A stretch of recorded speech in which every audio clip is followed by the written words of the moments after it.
Seja bem-vindo ao RTV Notícias. A emissão de novos vistos Gold está suspensa.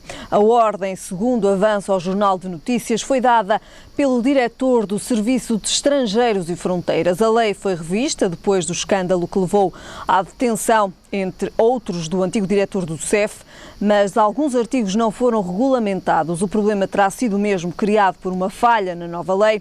O diploma revogou alguns dos artigos que regulamentavam o acesso aos chamados vistos Gold, mas, segundo o Jornal de Notícias, não definiu novas normas. Foi assim criado um vazio legal que levou António Bessa, o diretor do Serviço de Estrangeiros e Fronteiras, a suspender os novos pedidos de vistos dourados. De fora ficaram apenas as candidaturas, que no final de junho apenas aguardavam a aprovação final. Entre os artigos revogados pela nova legislação está o que definia os prazos de permanência dos candidatos aos vistos Gold e os montantes mínimos de investimento. O JN lembra que já em abril um parecer do Conselho Geral da Ordem dos Advogados sugeria que o legislador recorresse a um decreto regulamentar para redefinir as regras de atribuição dos vistos Gold. Albino Almeida faz-nos companhia, como habitualmente, à terça-feira. Albino Almeida, muito boa tarde. Obrigada desde já pela sua presença. Que comentário lhe merece esta notícia da suspensão dos vistos Gold? São as decisões irrevogáveis do Governo e que, neste caso, esta decisão inicial partiu de uma medida proposta pelo Ministro Paulo Portas. Essa medida teve as consequências que vieram a público. Não sabemos ainda se as pessoas que já foram incomodadas com isto, nomeadamente as que estão detidas, são ou não efetivamente culpadas daquilo em que foram indiciadas, visto que nem sequer estão acusadas. Por isso, esta figura também jurídica em Portugal de colocar as pessoas com pulseira eletrónica em casa visa alargar o tempo que pode ser indefinido para a acusação. Sabemos, por exemplo, que Oliveira e Costa do BPN está cá fora sem nenhuma acusação, tendo percorrido todo o tempo de prisão preventiva e acabaram por soltá-lo sem lhe fazer nenhuma acusação, que se saiba, não há julgamento marcado. E, portanto, vamos lá ver o que é que vai acabar, mas isto significa, de facto, coisas feitas à Paulo Portas. Isto é uma suspensão temporária? Isto é uma suspensão temporária porque foi uma medida que visava fundamentalmente, percebeu-se claramente, visava fundamentalmente atrair capitais para Portugal. Era a ideia da medida. Com isso as pessoas investiam, nomeadamente em casas. Muita gente criticou, nomeadamente os partidos de oposição, que isto não devia ser para obter casas, mas o investimento tão grande que era, bem podia ter sido feito nas áreas económicas que Portugal tem, como por exemplo procurando aproximar esses chineses dos business angel que já existem em Portugal e que certamente seriam bem-vindos. Esses grupos de business angel seriam certamente muito fortalecidos com a entrada de capital chinês e poderiam naturalmente continuar a receber projetos e candidaturas a projetos que precisariam de dinheiro de longo prazo. A banca não está vocacionada para investimento, porque qualquer pessoa que põe dinheiro na banca quer dispor dele quando precisa e não poderá ouvir como resposta do outro lado do balcão: olha, nós fizemos uma aplicação ótima do seu dinheiro, não lhe podemos dar hoje, porque ele está a apoiar um investimento fabuloso que vai dar 30% ou 40% de resultado daqui a 10 anos. Quer dizer, e portanto tem que haver sempre um banco de investimento quando estamos a falar de investimento que precisam pelo menos 5 anos para se afirmar. Por isso, a medida estava conceptualmente errada, a ideia era boa, a medida que foi tomada foi errada e agora, pelo que percebemos, a lei que foi alterada não foi alterada de forma a deixar tranquilo o senhor diretor do CEF, que, e muito bem, na dúvida, tendo dúvidas sobre a aplicação da lei, suspendeu os vistos. Naturalmente não o conheço sequer, mas quero daqui dizer que se a administração pública tivesse este tipo de atitudes, de certeza teríamos muito melhor legislação a reger a nossa vida coletiva.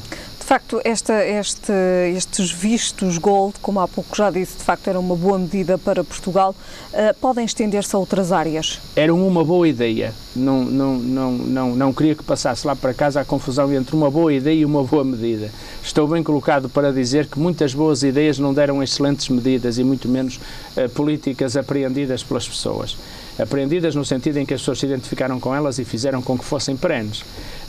Esta foi uma boa ideia transformada numa má medida, cujos resultados estão à vista, e é por isso que eu quero dizer que esta boa ideia, do meu ponto de vista, deveria ter sido canalizada para o fortalecimento dos fundos de investimento portugueses, atraindo cidadãos chineses, mas para investir, e se não tivessem exatamente onde investir, os fundos de investimento estão aí, recebem todos os dias candidaturas de jovens empresários, de empresas incubadas para desenvolver o seu negócio.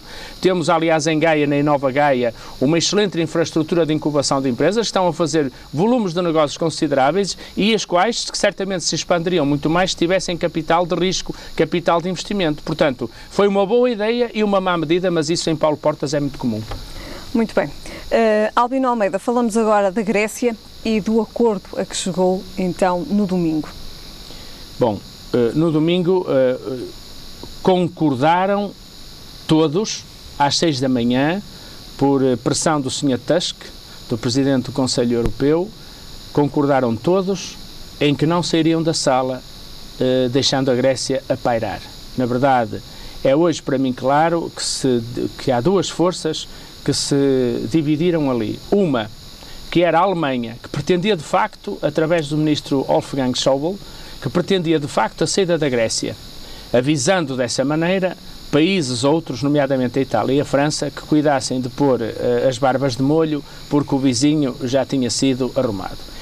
Mas, em boa verdade, isto tinha consequências inimagináveis e, por isso, a páginas tantas, o Sr. Tusk entendeu, talvez por ser polaco, entendeu que não era possível, ao fim de tantas horas, não haver nenhuma decisão. Então todos concordaram numa coisa: ainda que a Grécia pudesse estar a fazer tudo para sair, não convinha que na história a Alemanha ficasse como aquela que destrói a União Europeia. E, portanto, eles... Daí terem chegado a um acordo. Exatamente, uniram-se não em torno de nada de extremamente positivo, aliás, como se percebe agora das consequências na Grécia, mas fundamentalmente porque ao longo do tempo, destes 5 anos, a Europa não aprendeu nada com os erros que cometeu e a Grécia tem de facto uma política que, do meu ponto de vista, está errada neste sentido. A Grécia pode questionar os juros, a Grécia pode questionar o tempo. A Grécia tem direito a uma negociação honrada da dívida, tem com certeza. A Grécia não tem direito a fazer de conta que não se paga numa lógica que não é europeia, não é uma lógica que nos identifique. Portanto, não conheço ninguém que tenha recuperado empresas, que não tenha negociado dívidas, quer no capital, quer nos juros. Eu acho que a Grécia tem direito a isso. Outra coisa é chegar à situação de não pagar. Portanto, a Grécia teve uma... Aliás, não admiro, eu acho que muita gente chamou a atenção para que a Europa está a fortalecer os partidos radicais e depois dá nisto. São partidos que estão dentro com vontade de estar fora. E na Grécia existe uma coligação de extrema-esquerda com extrema-direita que eu estou convencido que gostaria de sair, pouparia aliás muito dinheiro aos gregos, gostaria de sair, mas de facto também percebeu que o caminho das pedras que tinha que fazer saindo era um caminho que desgastaria profundamente a atual coligação grega. Por outro lado, a Europa e os países como a França e a Itália, presumo que terá sido a esses que deu voz o Sr. Tusk às 6 da manhã, também perceberam que estavam a abrir uma caixa de Pandora de consequências inimagináveis. Portanto, concordaram em não discordar mais para além disto. Albino Almeida, como é que podemos encarar as declarações do primeiro-ministro português, que disse ter dado uma grande ajuda à Grécia para alcançar, então, um acordo? O que o Dr. Passos Coelho fez tem a ver com a gestão que ele fez na Tecnoforma. Qualquer pessoa que trabalhe numa empresa, mesmo uma empresa de consultoria, aprende uns truques de gestão para passar fases transitórias. Por isso, se um banco me garante que me vai financiar daqui a 3 meses e eu não tenho que comer amanhã, é natural que qualquer pessoa expedita em gestão de empresas, como apesar de tudo foi... Parece que não com muito sucesso, mas enfim, o primeiro-ministro português, o que ele deu foi um contributo técnico para uma solução de passagem e, portanto, não queria valorizar nada para além disso. Ele sentiu necessidade de eu dizer em Portugal, porque alguma coisa lhe pesa na consciência em relação a ter sempre aceitado, sem protestar, todas as regras da União Europeia. Acredita que a Grécia em breve terá eleições antecipadas? Não sei. Eu sou muito apologista de que a democracia se resolve com mais democracia. Por isso, se neste momento houver dúvidas se a negociação que o Sr. Alex Tsipras conduziu ou fechou às 7 da manhã de segunda-feira, se isso levantar alguma questão de legitimidade na Grécia e correndo ele o risco de não conseguir implementar depois as medidas com que se comprometeu, eu não vejo outro caminho que não seja honradamente perguntar ao povo o que é que quer. Aparentemente o povo grego continua a querer, em mais que cerca de 70%, continuar no euro, embora esteja a crescer o número daqueles que acha que se calhar é melhor passar mal, mas de uma vez só e deixar o euro. Albino Almeida, dão conta que de facto a Rússia vai ajudar a Grécia com combustível. Como é que pode ser encarada esta ajuda da Rússia à Grécia? Uma enorme fatura que o Ocidente está a criar, a deixar criar da Grécia perante a Rússia, que pode custar muito caro à Europa. É sabido que a Grécia tem um papel geoestratégico importantíssimo, é sabido que há muitos anos a Rússia olha para a Grécia como um espaço sobre o qual gostaria de ter maior influência e poder desenvolver melhor as suas opções estratégicas e geoestratégicas e, portanto, eu acho que, tal como está a criar, a aumentar os movimentos radicais e os partidos radicais em toda a Europa,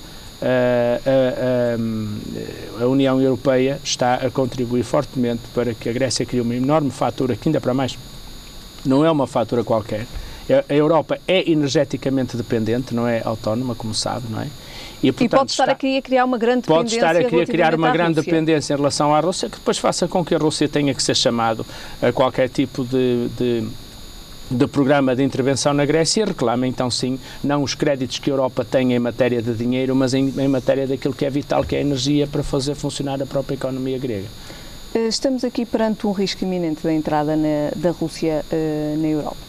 Estamos num risco iminente de entrada da Rússia na Europa, sim, eu creio que isso é verdade. Entrará pela via com que agora se fazem as guerras no nosso milénio, neste início do milénio, que é pela via económica. Já há muito que não se tem falado do conflito entre a Rússia e a Ucrânia. De facto, vemos que esse conflito tem sido agora pouco falado, certo. Mas de facto a Grécia corre também sérios riscos. Eu acho que tudo isto é uma imensa, é um puzzle muito complicado que convém analisar peça a peça, mas diria o seguinte, há um velho ditado que diz que o inimigo do meu inimigo, meu amigo é. E, portanto, eu diria que, neste momento, a Rússia, percebendo que tem ali interesses e que a Europa está a considerar a Grécia um inimigo, não é? Ele que vê a Europa como outro inimigo, se quisermos, em termos estratégicos, não poderá estar mais contente do que dois inimigos dele estarem a ficar inimigos entre si e ele a poder acalentar aquele que lhe der mais jeito como seu amigo preferencial.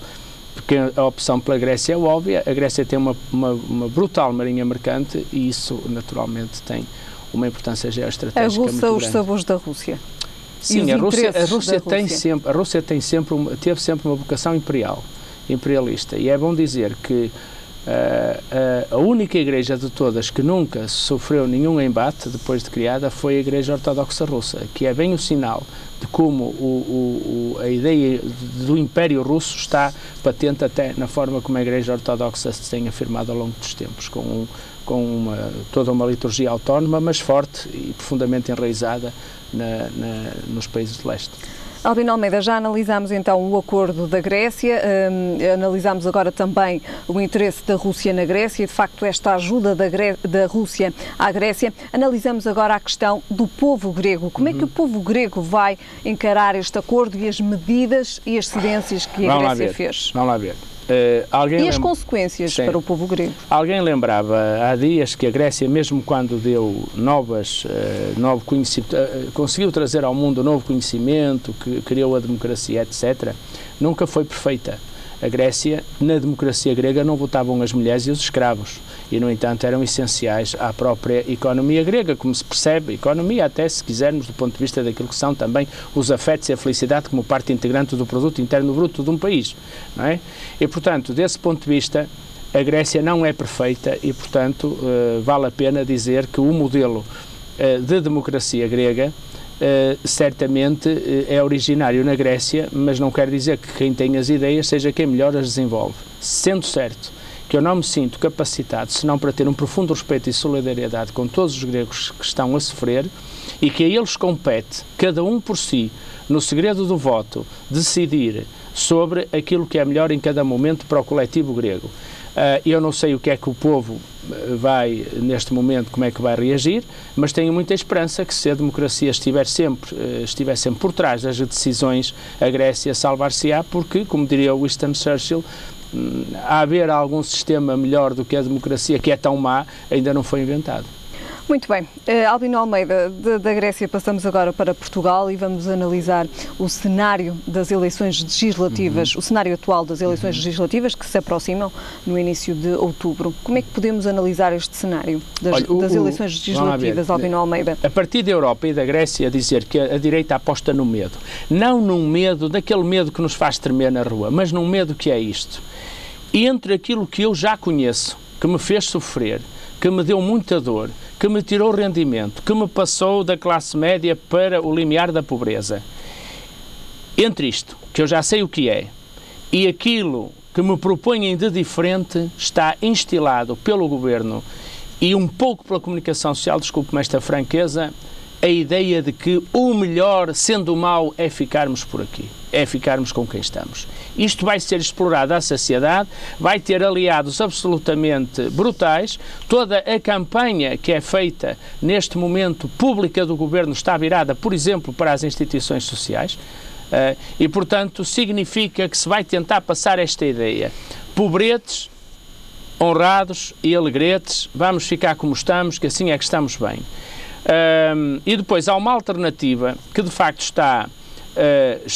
se afirma, não é? Mas se afirma não negando o que eu disse anteriormente, quer dizer, há ainda muitas pessoas que estarão numa margem e que eu diria que são estes: os militares, as forças de segurança, os juízes, os professores e o resto dos funcionários públicos que existem. São estes que vão decidir as eleições. E a questão é de saber se eles estão disponíveis para arriscar numa mudança segura, como o Partido Socialista propõe, e, portanto, possamos reconstruir uma sociedade em que haja uma classe média mais forte, isto é, aquela classe que falava Platão, que dizia que as sociedades mais equilibradas eram as que tinham no meio das três classes, que seriam uma classe baixa, uma classe alta e uma classe do meio, definia Platão, dito de forma muito telegráfica. Platão diria, é uma classe aqui a meio que não se esquece dos mais pobres, mas não inveja os mais ricos. Isto é a classe média. E, portanto, as políticas que o Partido Socialista apresenta,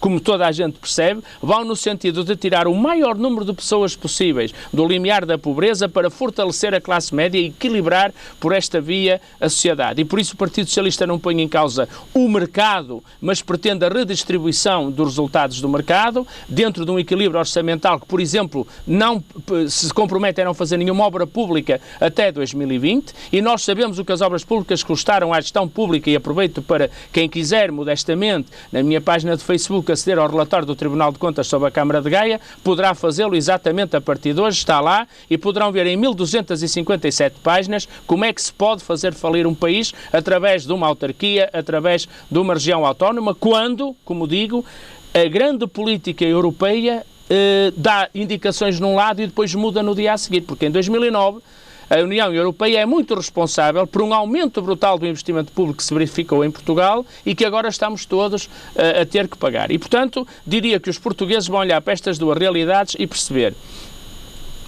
Por definição, os portugueses gostam de pagar os seus encargos e, portanto, apreciarão estar minimamente a cumprir. Nisto, o Partido Socialista não se diferencia em nada do PSD. É bom dizê-lo. O Partido Socialista, aliás, como estamos a fazer em Gaia, paga honradamente as contas.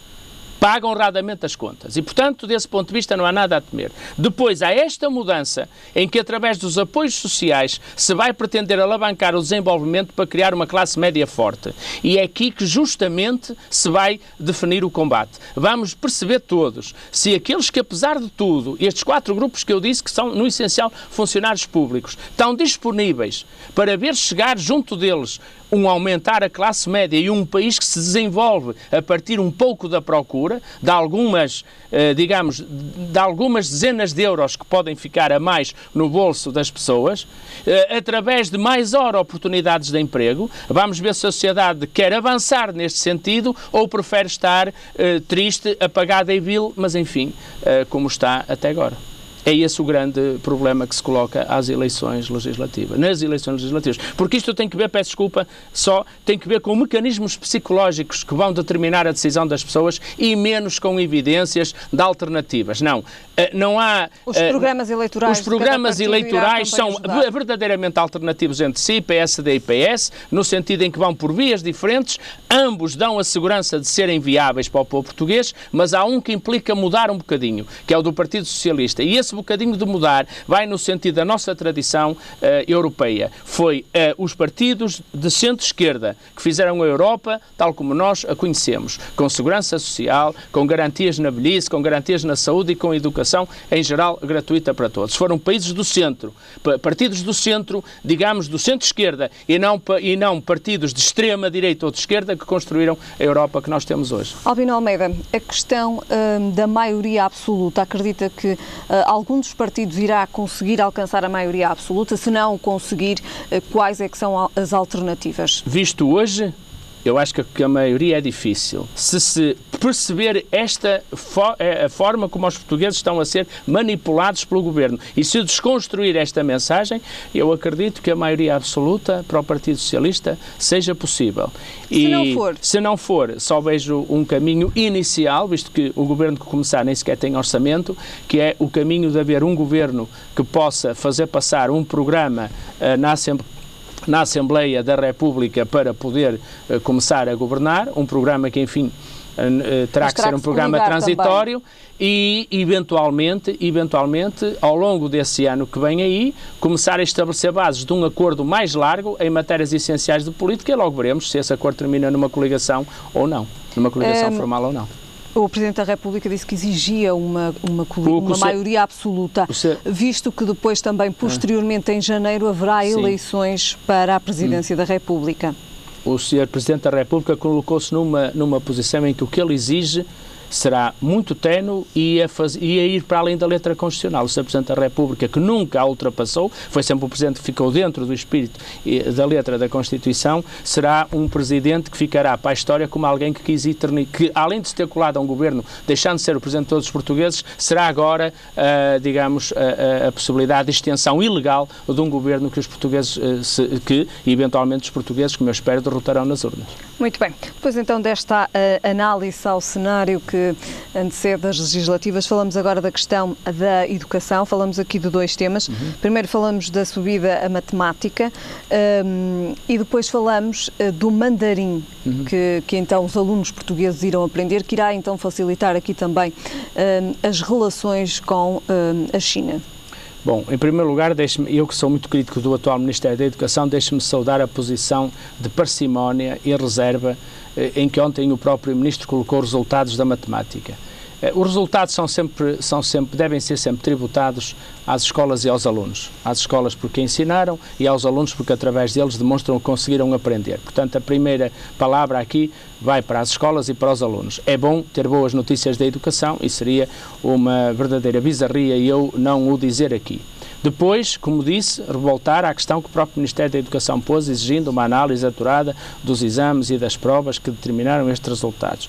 Finalmente dizer que esta é daquelas áreas em que não precisamos de nenhuma coligação formal para nos entendermos em relação às questões essenciais para o país. Nós temos que parar com as reformas em permanência dos currículos, das formas de matemática. Se esta a alteração aos programas de matemática que ocorreu estiverem na origem da melhoria dos resultados e das aprendizagens, pois então devem vir para ficar. Caso contrário, deve de facto haver um grande entendimento nacional que permita a estabilização curricular e permita depois que o gabinete que prepara os exames possa ter sobre eles a intervenção que deve, isto é, procurar aferir cada vez melhor entre aquilo que se ensina, qual é a parte que os alunos aprendem. E só pode vir avaliar a parte que os alunos aprendem. Se quiser avaliar o que se ensina foi em função daquilo que se aprende, não poderá fazê-lo com consequências para a vida dos alunos, terá que encontrar outros mecanismos como as provas de aferição e daí a necessidade de rever se temos necessidade de tantos exames. Isto dito, dizer-lhe que a avaliação é de tal maneira séria, não é?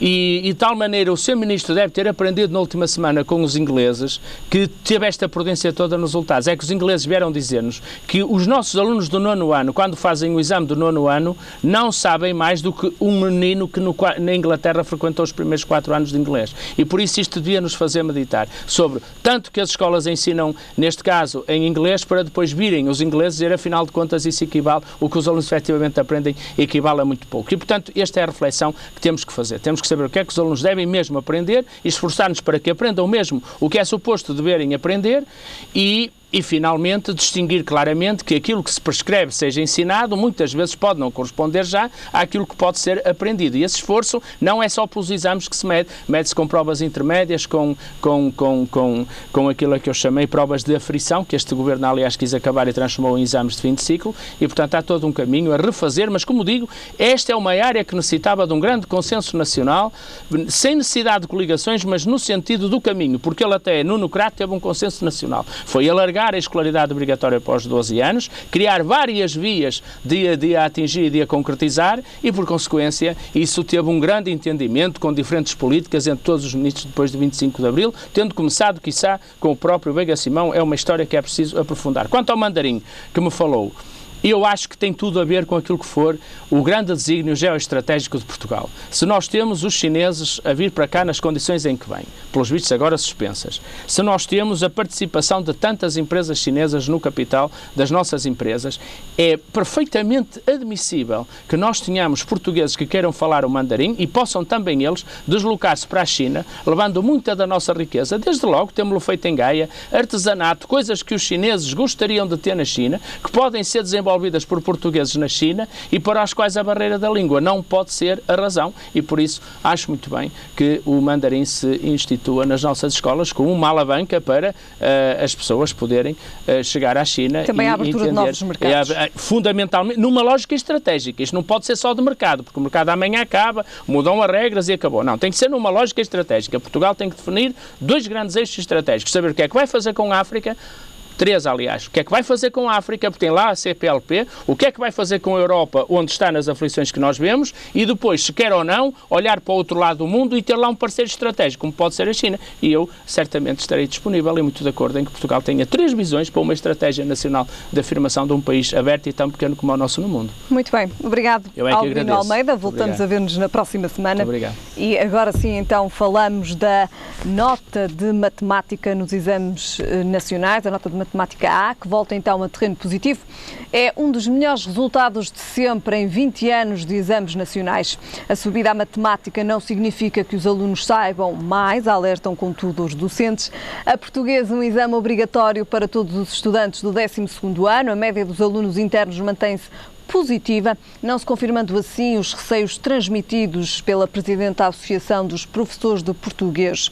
Estes resultados apenas dizem respeito aos alunos internos, que são os que frequentam as aulas até ao final do ano letivo e que, no geral, têm sempre melhores notas do que os autopropostos. Nos casos de matemática A e português, as médias destes estudantes foram respectivamente de 6,8 e 8, muito abaixo, portanto, dos resultados obtidos pelos alunos internos. Ficamos agora a saber a previsão do estado do tempo para amanhã. É então esperado o céu pouco nublado ou limpo, apresentando períodos de maior nebulosidade no litoral das regiões norte e centro até ao meio da manhã.